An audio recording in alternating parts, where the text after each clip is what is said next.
മുകേഷ് അംബാനി എങ്ങനെയാണ് ഇന്ത്യയെ നിയന്ത്രിക്കുന്നത്? ഒന്നും ഇല്ലായ്മയിൽ നിന്ന് ഇന്ത്യയിലെ ഏറ്റവും കോടീശ്വരന്മാരുടെ പട്ടികയിൽ ഒരാളായി മാറുകയാണ് മുകേഷ് അംബാനിയുടെ പിതാവ് ധീരുഭായ് അംബാനി. പിതാവിൻ്റെ മരണശേഷം അനിൽ അംബാനിയും മുകേഷ് അംബാനിയും സ്വത്തിൻ്റെ പേരിൽ തമ്മിൽ തല്ലുന്നുണ്ട്. ഒരു കാലത്ത് അനിൽ അംബാനിയായിരുന്നു മുകേഷ് അംബാനിയേക്കാൾ സമ്പന്നൻ.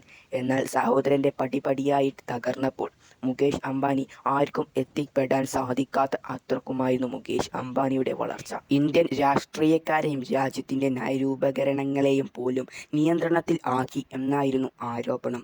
എന്നാൽ എന്താണ് അംബാനിയുടെ സാമ്രാജ്യം? നോക്കാം. എല്ലാവരും ലൈക്കും അടിച്ച് സപ്പോർട്ട് ചെയ്യണേ. അവരുടെ സാമ്രാജ്യത്തിൻ്റെ കഥ തുടങ്ങുന്നത് ധീരുഭായിൽ നിന്നാണ്.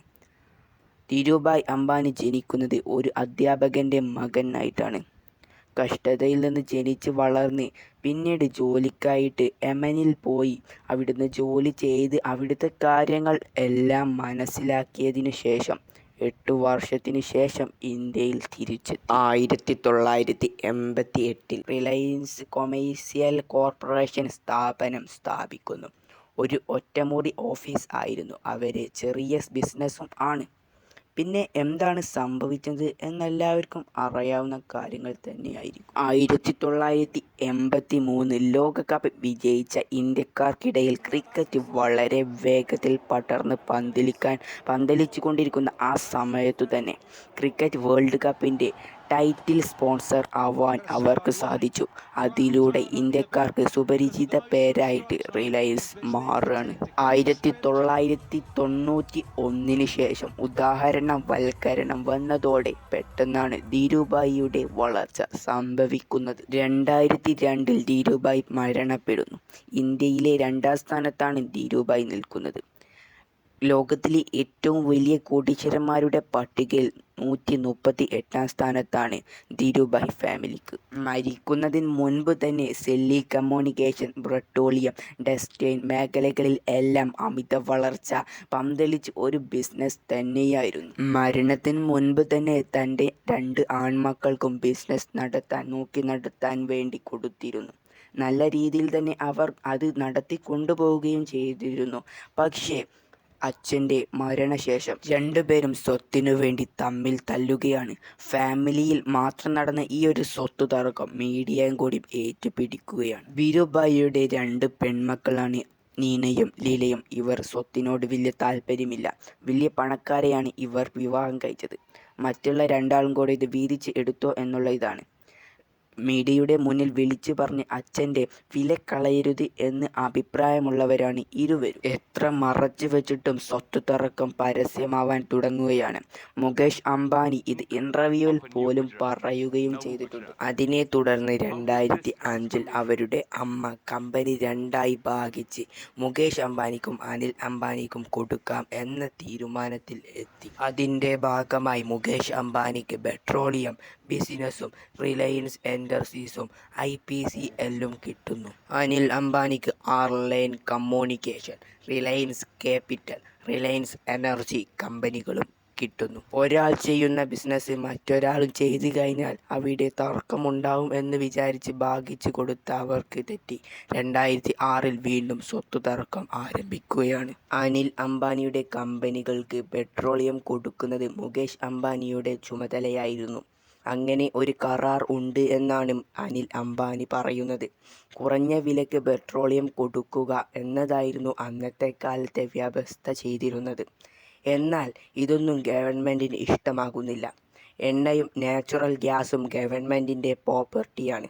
അത് ഒരാൾക്ക് മാത്രം വില കുറച്ച് കൊടുക്കാൻ പറ്റില്ല എന്നാണ് ഗവൺമെൻറ്റിൻ്റെ സ്റ്റാൻഡ് എന്നാണ് അനിൽ അംബാനി പറയുന്നത്. അന്നത്തെ UP സഭയിലെ പെട്രോളിയം മിനിസ്റ്ററായിരുന്നു മുരളി ഡിയോറ. അദ്ദേഹം മുകേഷ് അംബാനിയുമായി സംസാരിച്ച് അനിൽ അംബാനിയുടെ കമ്പനികൾക്ക് കുറഞ്ഞ വിലയ്ക്ക് പെട്രോളിയം കൊടുക്കണ്ട എന്ന നിലയിൽ എത്തി എന്ന് അനിൽ അംബാനി പബ്ലിക്കായി തന്നെ ആരോപിക്കുന്നുണ്ട്. കണക്കു പ്രകാരം അദ്ദേഹം പറയുന്നത് മുകേഷ് അംബാനിയുടെ എണ്ണ വരുമാനം 6 ബില്യൺ പൗണ്ടായി വർദ്ധിപ്പിച്ച് സാധാരണ ഉണ്ടാക്കിയതിൻ്റെ ഇരട്ടി ഉണ്ടാക്കാൻ ഗവൺമെൻറ് അദ്ദേഹത്തെ സഹായിച്ചു എന്നാണ് അനിൽ അംബാനി ആരോപിക്കുന്നത്. ആദ്യകാലത്തുണ്ടായിരുന്ന പവർ കട്ടിന് കാരണം പോലും മുകേഷ് അംബാനിയാണ് എന്നും അനിൽ അംബാനി ആരോപിച്ചിട്ടുണ്ട്. അനിൽ അംബാനി കേസുമായി മുന്നോട്ട് തന്നെ നീങ്ങിക്കൊണ്ടിരിക്കുകയാണ്. സഹോദരന്മാർക്കിടയിലുള്ള ഈ വലിയ പ്രശ്നം മീഡിയയിൽ നിരന്തരമായി ചർച്ചാ വിഷയം ആയിരിക്കുന്നു. ആ കുടുംബത്തിൻ്റെ പരിപാടികളിൽ പോലും മുകേഷ് അംബാനിയും അനിൽ അംബാനിയും ഒരുമിച്ച് കാണാൻ കഴിയാത്ത അവസ്ഥയും ഉണ്ടാകുന്നു.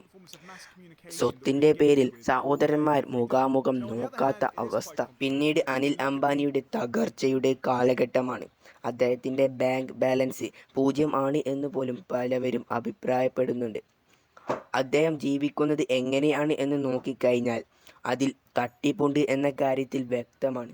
അദ്ദേഹം ജീവിക്കുന്നത് 5000 കോടിയോളം മൂല്യമുള്ള വലിയൊരു വീട്ടിലാണ്. അതിൽ നോക്കിക്കഴിഞ്ഞാൽ അദ്ദേഹം ഉപയോഗിക്കുന്നത് റോൾസ് റോയ്സ് പോലത്തെ വലിയ കാറുകളും സ്വന്തമായിട്ട് ജെറ്റുമുണ്ട്. ഇന്ത്യയിലുള്ള ആഗോള നിക്ഷേപകരെ പറ്റിക്കാൻ വേണ്ടിയിട്ട് അദ്ദേഹം തട്ടിപ്പ് നടത്തുകയാണ് എന്ന് ഇപ്പോഴും കരുതപ്പെടുന്നുണ്ട്. ആ സമയത്ത് മുകേഷ് അംബാനി ആർക്കും എത്തിപ്പെടാൻ സാധിക്കാത്ത അത്രക്കും ആ നിലയിൽ വളർന്നിരുന്നു. അനിൽ അംബാനി തകർന്നിരിക്കുകയാണല്ലോ. അങ്ങനെ അവർ ഒരു ധാരണയിലെത്തി. അനിൽ അംബാനി ചെയ്തുകൊണ്ടിരിക്കുന്ന ബിസിനസ് മുകേഷ് അംബാനിക്ക് ചെയ്യാൻ കഴിയും എന്നുള്ളത്. അങ്ങനെ മുകേഷ് അംബാനി അത് എഴുതി വാങ്ങുകയാണ്. അങ്ങനെയാണ് 2016 മുകേഷ് അംബാനി അനിൽ അംബാനി ചെയ്തുകൊണ്ടിരുന്ന സെല്ലി കമ്മ്യൂണിക്കേഷനിലേക്ക് കടന്നു വരുന്നത്. ഇതിനു മുൻപ് കോപ്പീറ്റ് ചെയ്യുന്ന ബിസിനസ് നടത്തില്ല എന്നുള്ളത് എഗ്രിമെൻ്റ് ആയിരുന്നു.